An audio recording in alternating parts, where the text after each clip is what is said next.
So we partnered up with Off-Road LED Bars. You can find them on Instagram, as well as their link in the description of the video, of these pods, as well as a 30-inch light bar. We're using these small 4-inch pods, one on each side on the rear. We can actually use the back headache rack or whatever to bolt them to. We don't have to add any brackets. And then we can also, this Mule had standard little round headlights. We're going to replace those on the hood section with these 4-inch pods.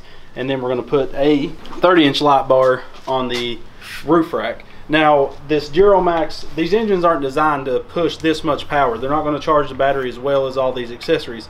So on the channel, very soon we'll have a fix to how to get an 18 amp charging system out of a Duramax 18 horse or any other engine in the big block series. So that means we can push all these light bars and charge our battery and not have to worry about any you know, battery lossage.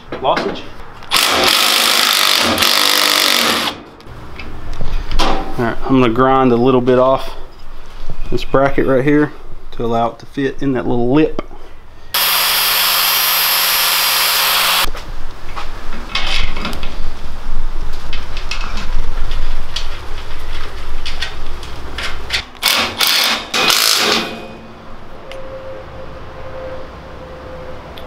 Oh yeah. What I'm going to do is put a waterproof connector here and there, and then we ran the wire up through the headache bar, the roll cage. So basically I'll solder all this in and heat shrink it all so it's all nice. If we ever need to remove this back rack, we just unplug 2 waterproof connectors and bam, she's off there. Now this light bar is not going to be as easy because we got to weld some brackets. I don't think it's so close to mounting, just like, yeah, I could possibly. So I can mount it there with some thread inserts. Alright, so what I have done is I drilled some holes in the roll cage and put some thread inserts, some 1/4 inch thread inserts. So now I can bolt those puppies down and bolt the light bar to the feet, hopefully. We'll see.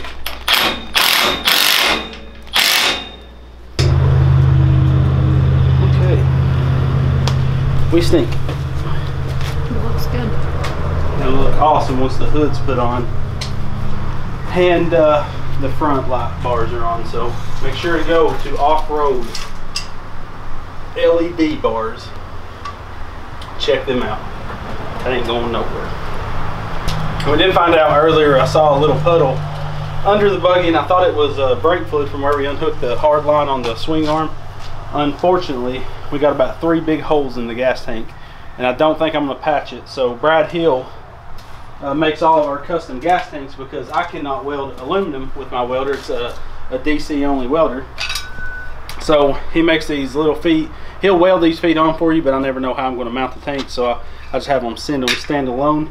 And I think this is a 2.5 gallon, I believe. Something around that, 2 gallon, 2.5.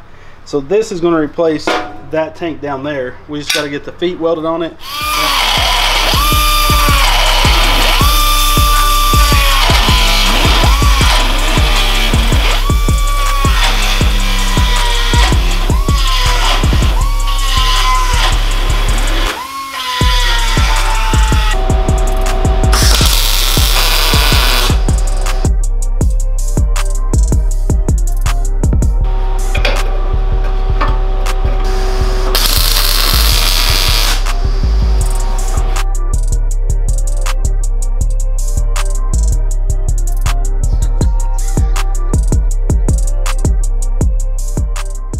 Alright, so we welded that back up. I took a Go Power Sports solid gusset.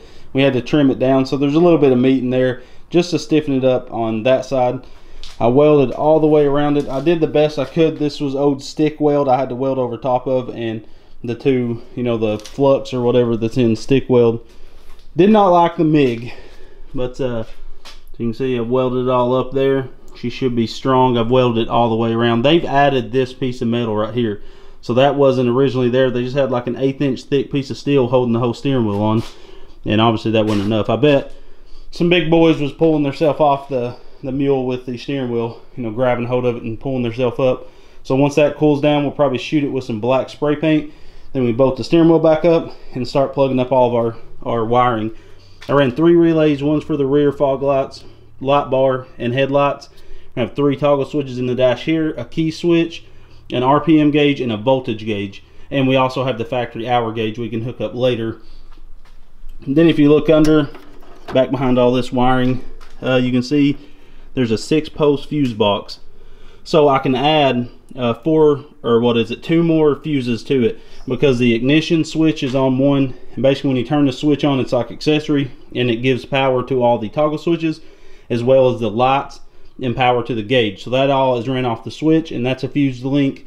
Then each of these are fused, so that's taking up 4 of my 6 spots on that fuse box. So we still can add 2 more accessories, which will probably be 2 more relays, one for a front winch and one for a rear winch. And yeah, let's carry on.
So the mule's coming along really good.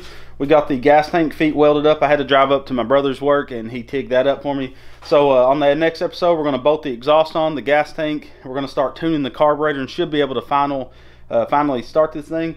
Now we went with the 𝑚 22x10x10 V-treads. They take the same lug pattern as the rear of a 150 𝑔𝒖_6 cart. So that was nice. All the wheels are the same lug pattern. So we can have one spare and it'll work on front or back. So that'll be nice for this tow rig type vehicle. Now make sure to go check out all the links to the light bars on off-road LED bars. We do have a 10% discount code in the description. The real high quality lights, you'll see how they perform once this thing's up and running. We'll make a shot at night showing you just how bright the 3-inch pods are compared to the 30-inch bar. Of course the 30-inch bar is going to be crazy bright. And we're waiting on the brake shoes to come in for the rear. All the other brakes are fine, just one of them where that hub was sitting in the dirt for so long, it ended up seizing up. So we got the brake shoe coming. We'll slap those on, and we're going to end up putting the fan back on the torque converter. We just need to make a spacer for the torque converter housing so the fan won't collide with it. We tried trimming it and bending it. Someone actually said that in the last video.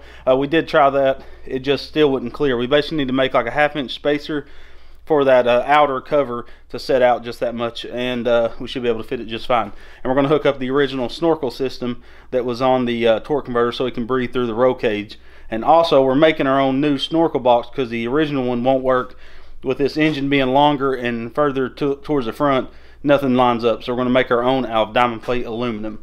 But again, thank you guys for watching and supporting the channel. Thank you for following my builds along. We're waiting on a couple of things for the independent suspension buggy. I know you guys are waiting for that, but we haven't gave up on it. We just thought while we're waiting on parts and figuring up a few things, because I want that buggy to be perfectly right in my head. You know, I got a lot of money in that buggy, so I want it to turn out awesomely good. So I'm taking my time on it, and we're waiting on a few little things like heim joints and stuff to come in. So we'll be back on that in the next couple of days. And we just thought we would knock out projects like this that are easy, and then we can get some good content out for you guys while we're waiting on parts. Because that's what people don't understand. If I don't have the parts in, there's nothing else we can do on it. We have to stop. And there's just time in builds where we sit there and figure stuff out, how I want to run certain stuff, how I want to do like the steering, the back suspension. So it all takes a lot of time, guys. Just stick with us. We've got some cool stuff coming. We're going to do another easy go with a 625cc single cylinder monster of an engine. We're going to put a lift kit on it, all types of stuff. So some good stuff coming on the channel, and the Argo is going to come back. We got the bearings going to be here this week, and we're going to finish that Argo up so we can take it on a real good ride and see how the thing performs. So we love you guys. Check out the links in the description, and you know, support the people that's helping us to be able to produce these videos. But we love you guys. We thank you for supporting us, and God bless.